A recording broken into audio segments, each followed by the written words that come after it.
যেই কেউ বলছে তার উপরে অনেক বড় একটা হাত আছে, তো এটা কি মিথ্যা কথা বলছে? তার বুদ্ধিতে কি 1 বছর 1 মাস পরে এই বুদ্ধিটা তার মাথায় আসে? রাস্তার লোকেরা আমাকে দেখলে বলে ওই যে যাচ্ছে অমুকের ক্যান্ডিডেট, ওই যে অমুকে যাচ্ছে ভোট দিতে, এটা তো আমি শুনবো না। আজকে যে বিক্ষোভ, এই বিক্ষোভটা কিসের জন্য একটু বলবেন? আজকের যে বিক্ষোভটা সেটা হচ্ছে আমাদের মাসখানেক আগে আমাদের সমিতি, শিল্পী সমিতি ইলেকশন হয়েছে, সেই ইলেকশনের পারপাসে আজকে আমাদের এই বিক্ষোভ। এই যে নিপুণ দীর্ঘ 1 মাস পর নির্বাচনের ফলাফলে 1 মাস পর সে রিট করলো, সে ফলাফল মেনে নিয়েছিল, সে ফুল দিয়ে নিশা ভাই এবং দীপজল ভাইয়ের গলে মালা দিয়ে সে মেনে নেওয়ার পরে যে রিট করায়, এটি শিল্পীদের মানহানিকর হয় কিনা? অবশ্যই মানহানি হয়, কারণ আমি 46 বছর অভিনয় করি, আমি এইরকম দেখি নাই কোনোদিন। আগে আমাদের ইলেকশন হতো, আমরা নিজেরাই জানতাম না কবে ইলেকশন। আমরা এফডিসিতে শুটিং করতাম, সকালে শুটিং আসতাম, এসে আমাকে একজনে বলতো আপা ভোটটা দিয়ে যান, আমি এসে ভোট দিয়ে যেতাম। কিন্তু আজকে যেটা হচ্ছে এটা আমরা কেউ চাই না, আমাদের কাম্য না।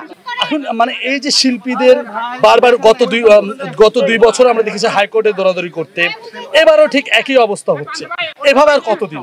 গত 2 বছর আসলে তেমন কাজ চোখে পড়েনি, এই বছরে কি এরকম হবে আপনার মনে হয়? এইভাবে চলতে থাকলে সামনেও এইভাবেই হবে, কারণ এইটা আমাদেরকে প্রটেস্ট করা দরকার, এটা আমরা চাই না। নিপুণের এই যে মামলা খেলা, এটা আসলে কিভাবে দেখছেন একজন শিল্পী হিসেবে? আমি খুব খারাপ দেখতেছি, কারণ নিপুণ 2 বছর ছিল, এইটা তো এমন জায়গা না আমার বাবার সম্পত্তি না, এটা আমাদের শিল্পীদের জায়গা, আমাদের সবার অধিকার আছে। নিপুণ 2 বছর ছিল, এইবার ইলেকশন খুব সুষ্ঠুভাবে হয়েছে, সেই সুষ্ঠু ইলেকশনে 1 মাস পরে তার বোধোদয় হয়েছে যে ইলেকশন ভালো হয় নাই, ভোট কারচুপি হয়েছে। তাহলে 1 মাস আগে সে কি করছে, এবং সে আমেরিকায় গিয়া ওখানে বসে বসে সে কলকাঠি নাড়তেছে, এবং তাকে আমাদের যে কোনো একজন শিল্পী বা আমার ভাই যেই কেউ বলছে তার উপরে অনেক বড় একটা হাত আছে, তো এটা কি মিথ্যা কথা বলছে? তার বুদ্ধিতে কি 1 বছর 1 মাস পরে এই বুদ্ধিটা তার মাথায় আসে?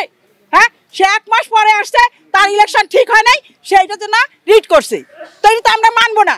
আমরা দীপজল ভাইকে চাই, আমাদের সমিতি যেভাবে চলবে। আজকে 2 বছর নিপুণ চালাইছে, আমাদের সমিতির কোনো উন্নতি হয়নি। সে প্রমিস করছিল 5টা 6টা ছবি বানিয়ে সমিতিতে দিবে আমাদের দুস্থ শিল্পীদের জন্য, জুনিয়র শিল্পীদের জন্য, তার একটিও সে বানায় নাই। সে একটা অভিযোগ এনেছে, টাকার অভিযোগ, যে শিল্পীদের, সাধারণ শিল্পীদের টাকা দিয়ে ভোট কেনার অভিযোগ করেছে। না, এটা যদি সে বলে মিথ্যা কথা বলছে, কারণ তাহলে সেই এইটা করছে, কারণ এটা আমরা তো পাইনি। দীপজল ভাই 1 মাস, রোজার 1 মাস প্রত্যেকটা শিল্পীকে, এখানে জুনিয়র সিনিয়র এবং রিক্সাওয়ালা কেউ বাদ ছিল না, সবাই এখানে ইফতারি করছে। যাওয়ার সময় হয়তো যাদের কনভেন্স নাই, গাড়ি ভাড়া নাই, তাদেরকে সে 200-500 টাকা দিছে, কিন্তু সেটা দীপজল ভাই দেয় নাই, লোকজনে দিছে। কিন্তু সেইটা যদি সে মনে করে টাকা দেওয়া হয়েছে, তাহলে তো সে আরো বেশি টাকা দিছে, তাহলে সে জানলো কেমন যে টাকা দিয়ে ভোট কিনা যায়। আর এই যে ফুলের মালা গলায় দেওয়ার পরে ওইটা আবার রিট করা, একটা ফলাফল মেনে নিয়ে আবার রিট করা, ওই যে বললাম তাকে বুদ্ধি দেওয়া হয়েছে, কারণ সেইটা তো ছাড়বে না। এই গদি ছাড়া মানে কি তার সে জিরো হয়ে যাবে। আমরা শিল্পী, সেও শিল্পী, আমরা সবাই এক, দিন শেষে আমরা সবাই একসাথে থাকবো। কিন্তু এইভাবে মারামারি ফাটাফাটি করে আমাদের সমিতি চলবে না। এতে কি হচ্ছে, আমাদের ফিল্মে আমাদের শিল্পীদের বদনাম হচ্ছে। রাস্তার লোকেরা আমাকে দেখলে বলে ওই যে যাচ্ছে অমুকের ক্যান্ডিডেট, ওই যে অমুকে যাচ্ছে ভোট দিতে, এটা তো আমি শুনবো না। কারণ আমরা পর্দার ভিতরে থাকবো, আমরা এমনিই তো পর্দার বাইরে গিয়ে শুটিং করি, তারপরেও যদি আমাদের এইগুলা বাইরের লোকেরা জানতে পারে আমাদের সম্বন্ধে কি হয়, কি ধারণা হয়, আমরা এটা চাই না। আমরা চাই আমার দীপজল ভাই আসছে 2 বছরের জন্য, সে 2 বছর থাকবে, 2 বছর পরে আবার নতুন করে ইলেকশন হবে।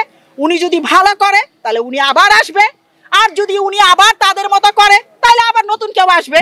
কিন্তু এখন আমরা এটা মানবো না, এখন দীপজল ভাই থাকবে, মিশা সওদাগরই থাকবে।